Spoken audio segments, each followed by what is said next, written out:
The perfect square of my phone screen glowed with a warmth my living room had never truly possessed.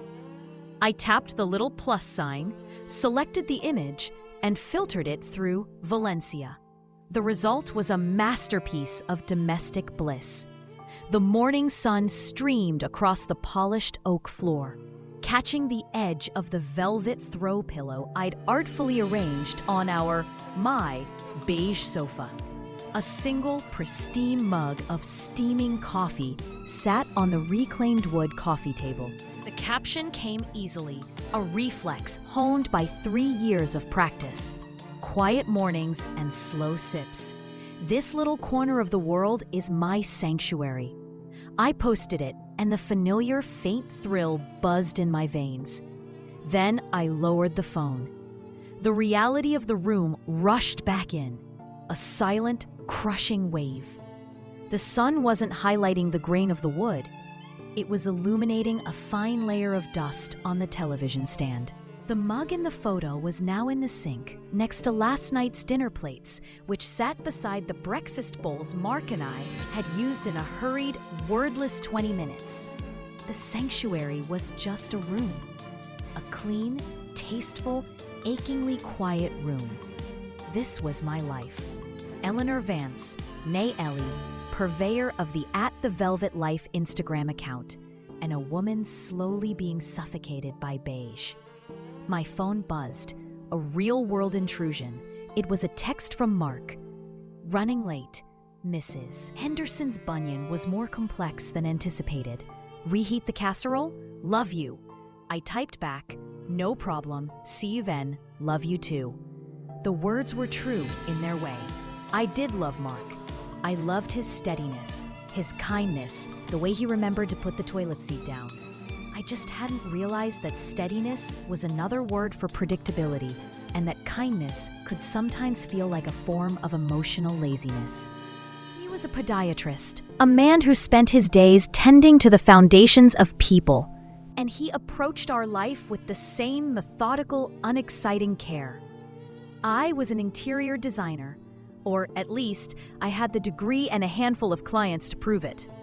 My passion was for bold colors, dramatic textures, and spaces that told stories. My reality was convincing anxious homeowners that slate gray was a daring alternative to antique white. This was the chasm. The space between the curated square on my screen and the sprawling, messy reality of my life. And today, the chasm felt deeper than ever. I scrolled through my feed. Lena Petrova, a design influencer I followed with a mixture of awe and seething envy, had posted a reel from a photo shoot in Milan. There she was, laughing, her head thrown back in a sun-drenched piazza, a vision in linen and confidence. Her caption was about embracing the chaos of creativity. I looked at my dust and my dishes. I wasn't embracing any chaos. I was drowning in the silence of its absence. Later that evening, Mark sat across from me, scrolling through medical journals on his tablet. The casserole dish sat between us, half empty. "That was good, Els," he said, not looking up. "Thanks for holding it for me." "It's just a casserole, Mark." "Still, good." He took a sip of water. "Oh, my mom called. Wants to know if we're coming for Dad's birthday next weekend." "Of course," I said, my voice tight. Another weekend spent in his parents' perfectly preserved, doily-covered house, listening to the slow, predictable tick of their grandfather clock. He finally looked up, sensing the strain. "You okay? You've been quiet." "I'm fine," I said, the lie as familiar as the furniture. "Just tired. A new client meeting tomorrow. A big one, maybe." His face lit with supportive, genuine interest. "That's great. Who is it?" "I don't know yet. A referral." Another lie. Smaller. A pebble to fill the chasm. The meeting was with a property developer who had found my website. It was a long shot, but it was a thread of color in my beige day. "Knock 'em dead, honey," he said, and returned to his tablet. I looked at him, this good man, and felt a pang of guilt so sharp it was almost physical. He had no idea that the woman he was eating casserole with was already in her heart packing her bags. The offices of Thorne Properties were everything my living room was not. It was a vast, open space on the top floor of a converted warehouse, with floor-to-ceiling windows that offered a breathtaking, arrogant view of the entire city. The walls were exposed brick, the furniture was low-slung black leather and polished steel, and the art was large, abstract, and aggressively modern. It smelled of money and concrete and ambition. I felt a flutter of panic. My portfolio, clutched in my sweaty hands, suddenly seemed childish.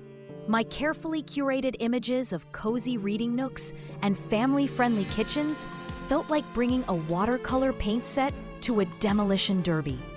"Eleanor Vance," a voice said, smooth as the steel desk it came from. I turned, and the world tilted. He was leaning against the doorframe of a corner office, watching me, Julian Thorne. I'd seen his picture on the website, a sharp, handsome face, dark hair swept back, an expression of cool appraisal. In person, the effect was magnified tenfold. He was taller than I'd imagined, and his gaze wasn't just appraising, it was absorbing. He was dressed in a simple black t-shirt and dark jeans, that they looked more expensive than any suit Mark owned. "Mr. Thorne," I said, my voice thankfully steady. "Thank you for seeing me." "Julian, please," he said, pushing off the doorframe and gesturing for me to enter his office. "And the thanks are all mine. I saw your work on the Henderson Loft. It had personality." The Henderson Loft, my one small, truly modern project. The clients had been out-of-towners, willing to take a risk. I'd used deep emerald greens and brass fixtures, a bold, almost dangerous departure from my usual safe palette. We sat across a vast, raw-edged slab of oak that served as his desk. He didn't look at my portfolio. He just looked at me. "So, Eleanor, tell me why a designer who can create a space like the Henderson Loft spends most of her time..." He paused, picking up his phone, and to my horror, pulling up my Instagram feed. "Creating this." He turned the screen to me. It was a grid of my beige living room, my safe client projects, my sanctuaries. My face burned. That's what pays the bills," I said, the truth forced out of me by the sheer force of his attention. He smiled, a slow, transformative thing that made the air in the room feel thinner. "Bills are boring, Eleanor, don't you think?" He stood up and walked to the window, his back to me. "I'm converting the old printing press building on the west side. High-end apartments. I don't want them to be livable. I want them to be irresistible. I want people to walk in and feel a jolt. I want drama. I want passion." I looked at your Henderson project and I saw a flicker of that. A flicker of you. He turned back to me, his eyes locking onto mine. "The question is, are you brave enough to fan that flicker into a flame? Or are you content to keep selling beige?" It was the most direct, insulting, and exhilarating thing anyone had ever said to me. He wasn't asking about my rates or my availability. He was asking about my soul. "I'm not content," I said, and the words felt like a vow. "Good." He walked back to the desk and finally opened my portfolio. He flipped past the safe pages, stopped at the Henderson Loft, and a few other. More daring conceptual sketches I'd included almost as an afterthought. This, more of this. "I'm giving you the model unit for the printing press building. Your canvas, your vision, no limits." "No limits?" I echoed, feeling dizzy. "Within reason," he said, that smile playing on his lips again. "Surprise me. Make me feel something when I walk in there." He named a budget that made my heart stop. It was more than I made in a year. "This is your chance, Eleanor," he said, his voice dropping, becoming almost intimate. To stop creating sanctuaries for other people and start building a monument for yourself. I left his office an hour later, the contract signed, my body thrumming with a current of pure, undiluted adrenaline. I stood on the sidewalk, the city noise a dull roar in my ears, and I felt it. The jolt, the drama, the passion.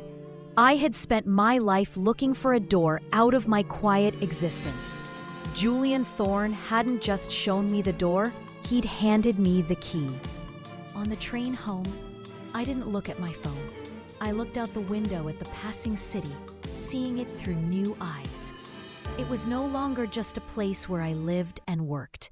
It was a place of possibility, of steel and glass and irresistible things. When I got home, Mark was already there, watching a documentary on the deep ocean. "How did it go?" he asked, muting the television. I looked at him, at his kind, familiar face, at the comfortable beige room behind him. The chasm yawned wider than ever. "It was fine," I said, the lie tasting different now, like champagne. "Just a small job, nothing special." I walked into our bedroom, my heart hammering against my ribs. I had a secret, a beautiful, dangerous, thrilling secret, and it was all mine. The following weeks were a whirlwind, a double life conducted in a glorious, stressful blur. My days were spent at the printing press building, a cavernous space smelling of sawdust and fresh paint. I was in my element. I argued with contractors, sourced slabs of marble with dramatic veining, and commissioned a local artist to create a vast, textured wall hanging in shades of burnt orange and deep indigo. I was spending Julian's money with a reckless, giddy freedom, and with every decision, I felt a piece of my true self clicking into place. Julian visited the site often. He'd stand silently, watching me work, then offer a critique that was always sharp, always right. "Not the brass," he'd said once, holding up a light fixture I'd chosen. "It's too polite. We need black iron, something with an edge." He was right. The black iron was perfect. Our conversations became the highlight of my days. We talked about art, about travel, about the soul-crushing boredom of suburban life. He teased me, challenged me, made me feel seen in a way I hadn't thought possible. With Mark, I was Ellie, the wife, the homemaker. With Julian, I was Eleanor, the creative force, the visionary. The lies to Mark piled up effortlessly. Working late at the library job, a client meeting ran long. He accepted it all with his characteristic, infuriating trust. One evening, Julian took me to a gallery opening after a site visit. It was a world of sleek black dresses and intellectual chatter, of holding a delicate glass of champagne and feeling like I belonged. He introduced me to people as my brilliant designer, Eleanor. No one asked me about casseroles or bunions. We stood before a massive, chaotic painting, all slashes of red and black. "What do you feel?" he asked, his shoulder brushing mine. "Anger," I said, surprising myself. "And passion. It's like a fight." He looked at me, his eyes dark and intense in the low light. "Exactly. Most people would say energy or movement. They're afraid to name the real emotions. You're not afraid, are you, Eleanor?" In that moment, I wasn't afraid of anything. I was floating. The drive home was quiet. He pulled up a few blocks from my house. A gentlemanly gesture that felt more illicit than if he dropped me at my door. "This was incredible, Julian. Thank you." He reached over, his fingers gently brushing a strand of hair from my face. The touch was electric, a spark that traveled straight to my core. "The thanks are all mine, Eleanor. You are a constant surprise." I got out of the car and walked home on unsteady legs. The air smelled of cut grass and suburban silence. It felt like walking back into a prison after a day of freedom.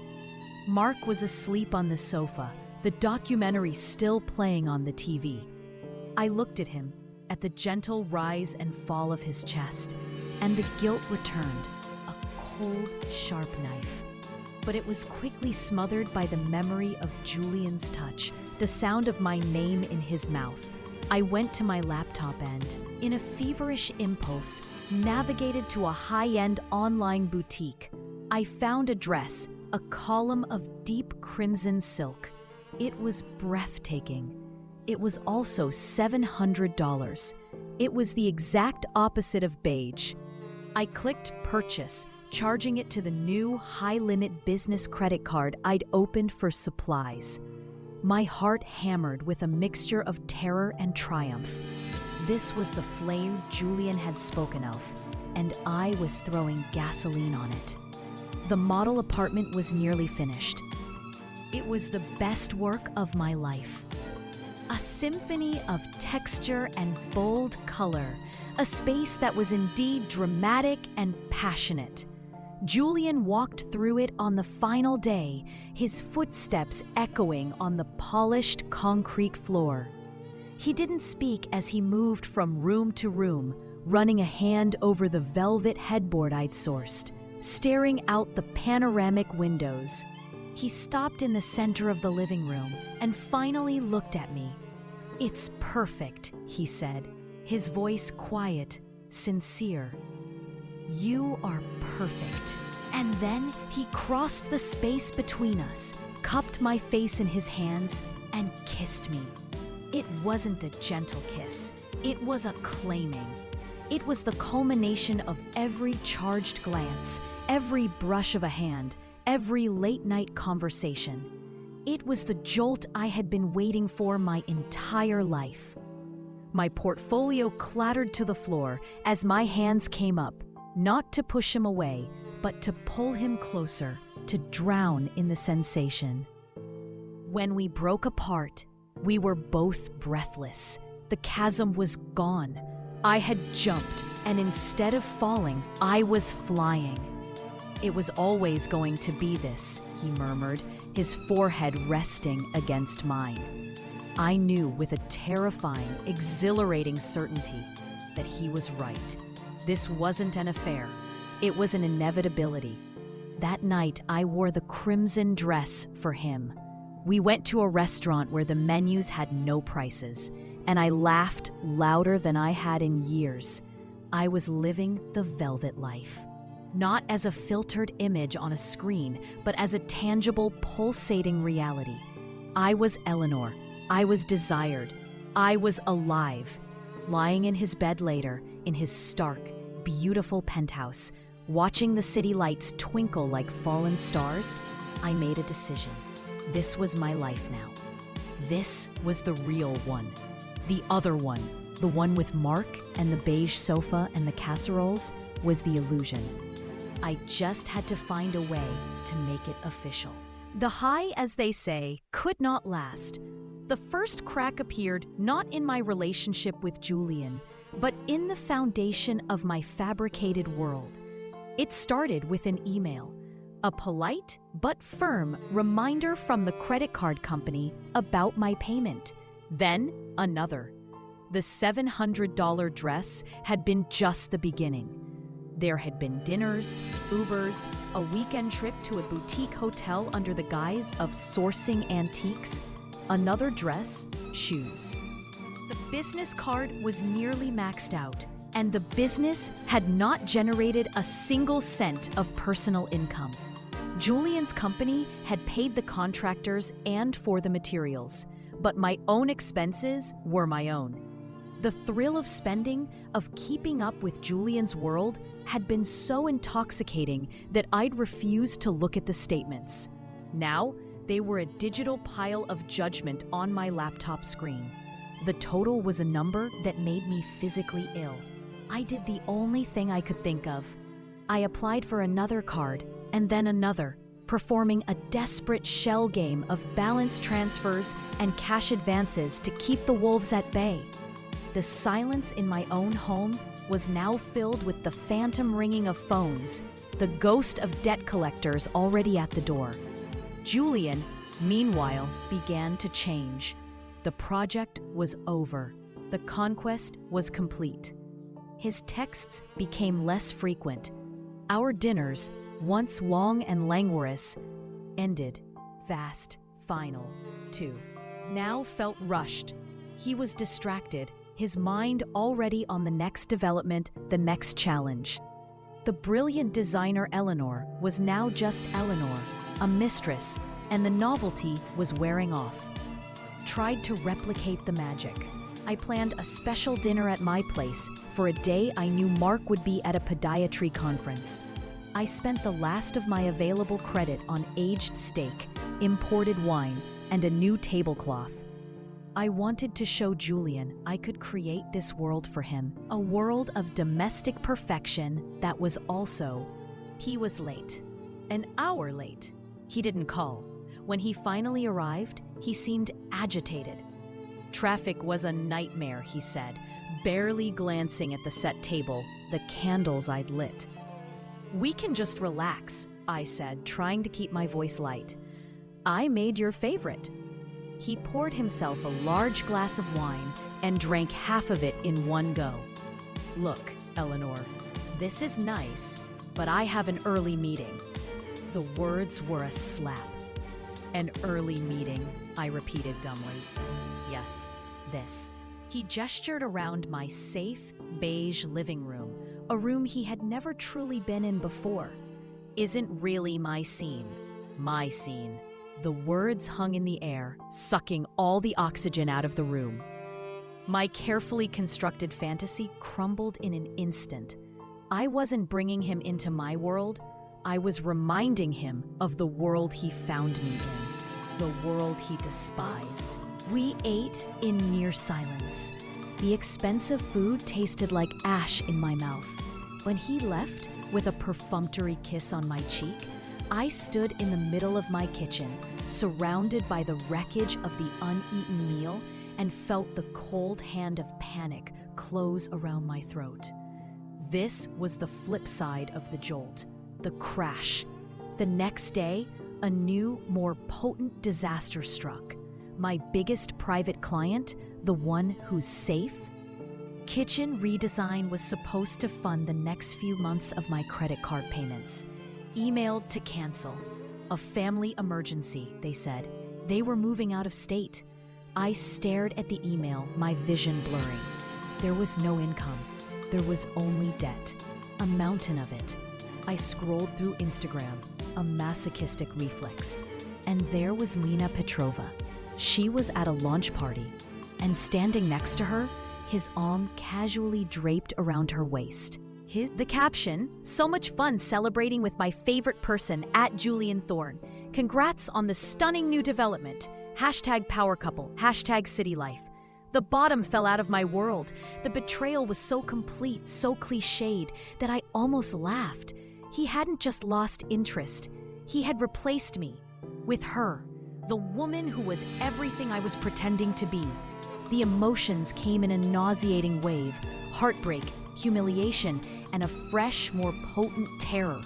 He was my lifeline, my connection to the world where this kind of debt was a minor inconvenience, and he was gone.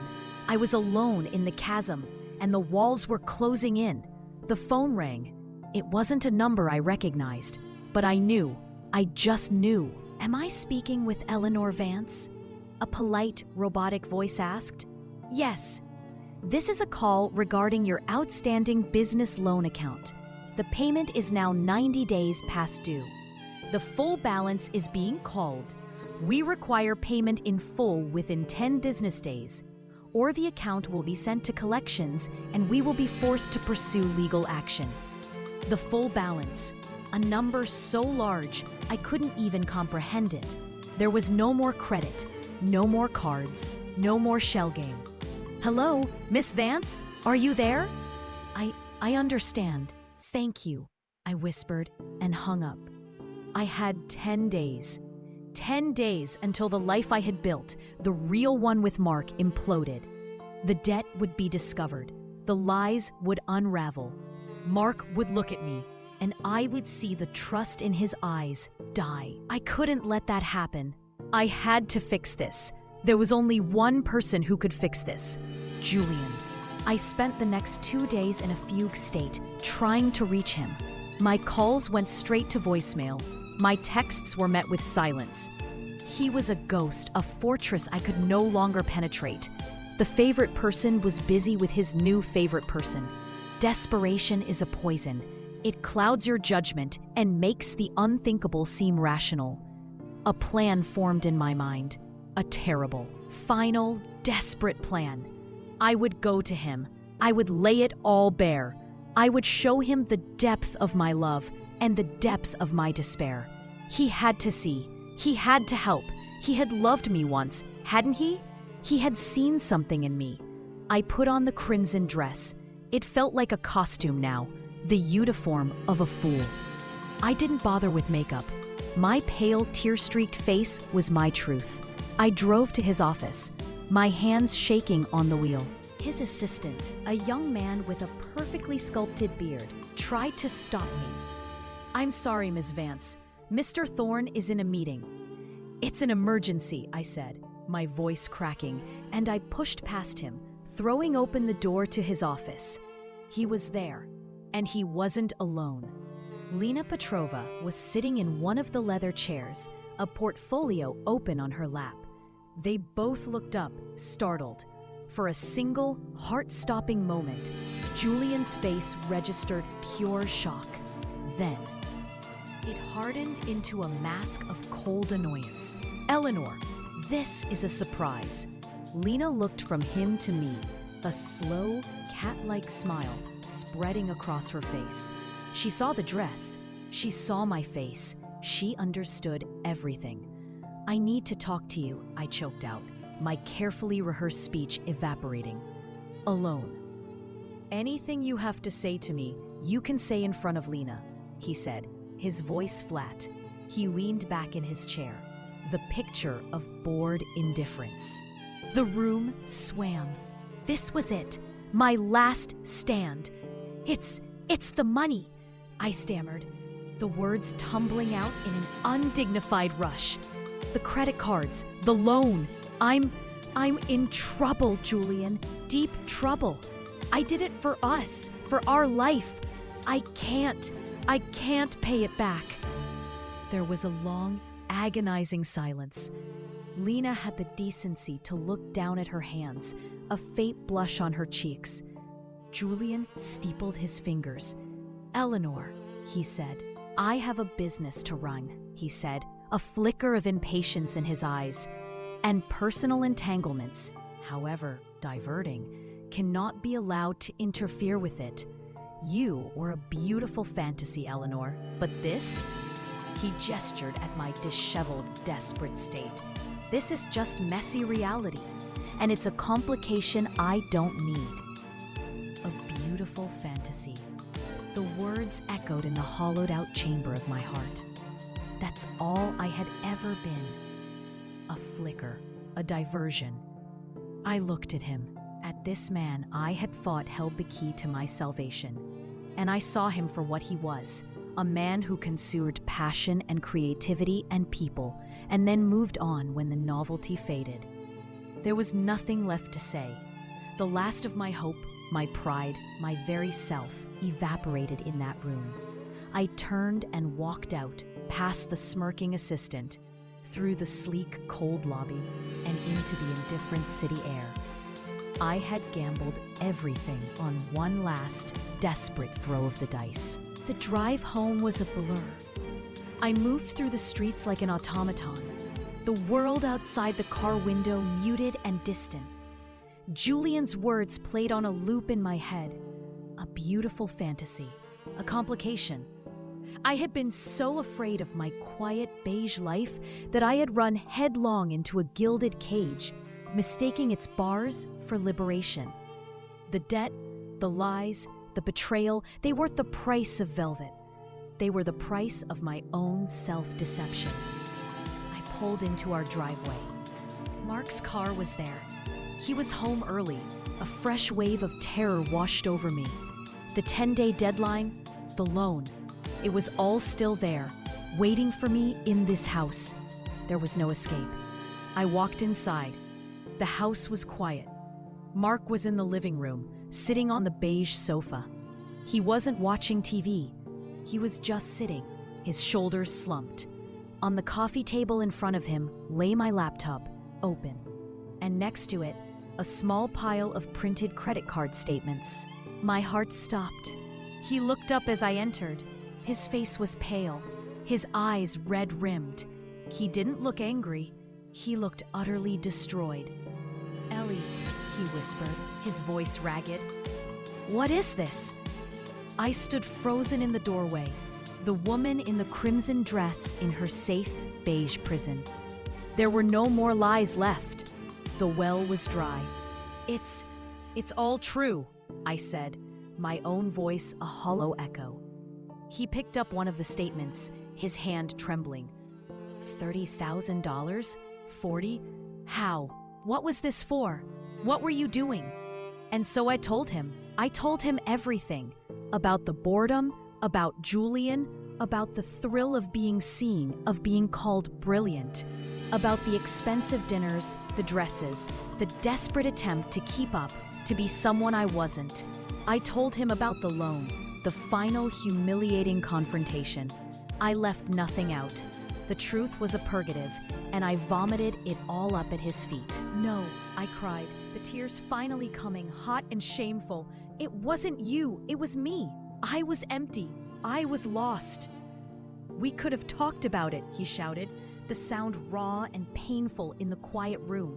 "We could have gone to counseling. We could have moved. We could have done anything but this. You didn't just fall in love with someone else, Ellie. You set a bomb under our entire life, and you didn't even warn me." There was nothing I could say. He was right. I had chosen the most destructive path possible. I had chosen fantasy over the hard, messy work of reality. He sank back onto the sofa, the fight gone out of him. "I can't even look at you right now," he said, his voice flat. "You need to leave." "Mark, please." "Leave, Ellie. Go to a hotel. I need to think." I nodded, numb. I went to our bedroom and mechanically changed out of the crimson dress, folding it neatly, a final, absurd act of tidiness. I put on a pair of jeans and a sweater. I packed a small bead. When I came out, he hadn't moved. I'll figure out the money," I said softly. He didn't respond. I walked out of the house, closing the door softly behind me. There was no slam, no dramatic finale, just the quiet click of a latch, sealing off the life I had destroyed. I got in my car but had nowhere to go. I ended up in a generic chain hotel on the highway, the kind of place that existed nowhere and everywhere. The room was beige. Of course it was beige. I sat on the edge of the bed, the silence of the room pressing in on me. I picked up my phone. My thumb hovered over the Instagram icon. I opened the app. There was my grid, my beautiful, fraudulent velvet life. The sanctuary, the coffee, the carefully arranged pillows. It was all a lie, a beautiful beige lie. I went to the settings. I scrolled down. I found the option, delete account. A prompt appeared. Are you sure you want to delete @the velvet life? This action cannot be undone. I was sure. I tapped delete. The screen went blank, then returned to the home screen. Just like that, she was gone.